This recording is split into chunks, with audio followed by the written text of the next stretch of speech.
नजरीन आवाज़ न्यूज़ में भली कार हम यहाँ बिशारत सुमरो नजर विजनासी ख़ास खबर।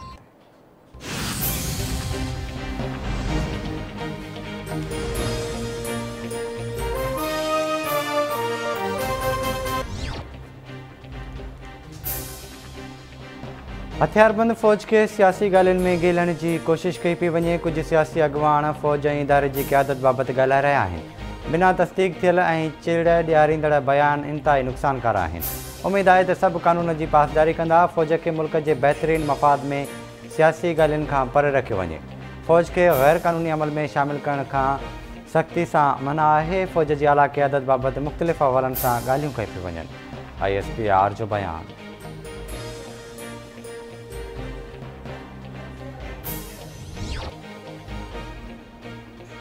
VMI खां पोइ इस्लामाबाद की कॉल ॾींदुसि। मुखालिफ़ चवनि था गर्मी वधी वई आहे, माण्हू न निकिरंदा। भले जेतिरा मर्ज़ी कंटेनर बीहारे छॾियो, मुंहिंजे सॾ ते 20 लख माण्हू इस्लामाबाद ईंदा। PTI चेयरमैन इमरान ख़ान जो एबटाबाद में जलसे खे ख़िताब। संदसि चवणु आहे त पाकिस्तान की चूंडियल हुकूमत के साज़िश तहत हटाया वियो। साज़िश में हितां जा मीर जाफ़र ऐं मीर सादिक शामिल हुआ। हू कॾहिं अमेरिका की जंग में शामिल थियण लाइ तैयार न हो। न्यूट्रल बणजण की अल्लाह असांखे इजाज़त नाहे ॾिनी। बार बार चवां थो त न्यूट्रल जानवर हूंदा आहिनि, इंसान के अल्लाह जो जवाबु ॾियणो पवंदो आहे।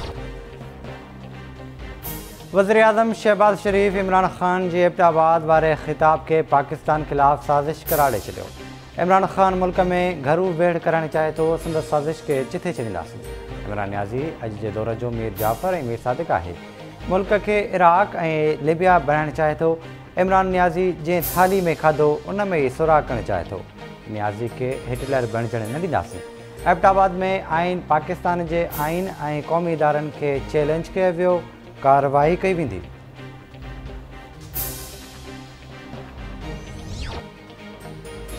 सिंध में पानी की खोट संगीन सूरत-हाल इख्तियार करे वरिती। सखर बैराज में पानी की खोट 50% खां वधी वई। कराची वासियुनि लाइ कींजर ढंढ में रुगो 20 ॾींहंनि जो पानी बचियो आहे।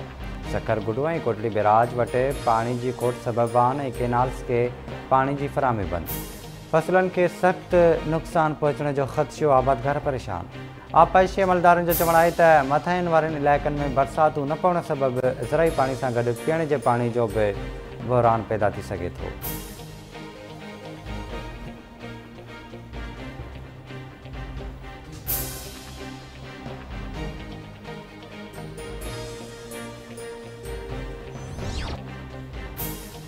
न्यू सईदाबाद में क़ौमी शाहराह ते कार ऐं ट्रैक्टर ट्राली में टक्कर, ड्राइवर क़यामदीन फ़ौत, 3 ॼणा ज़ख़्मी।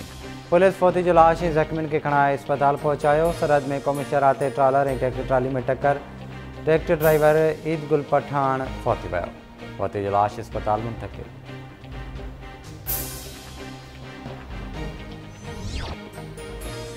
ऐं सॻियूं जे कचे वारे इलाइक़े ॻोठ गुल कलोड़ो भरिसां दरिया में ॿुॾी फ़ौत थियल नींगरी शकीला माची जो लाश 48 कलाकनि खां पोइ कढियो वियो।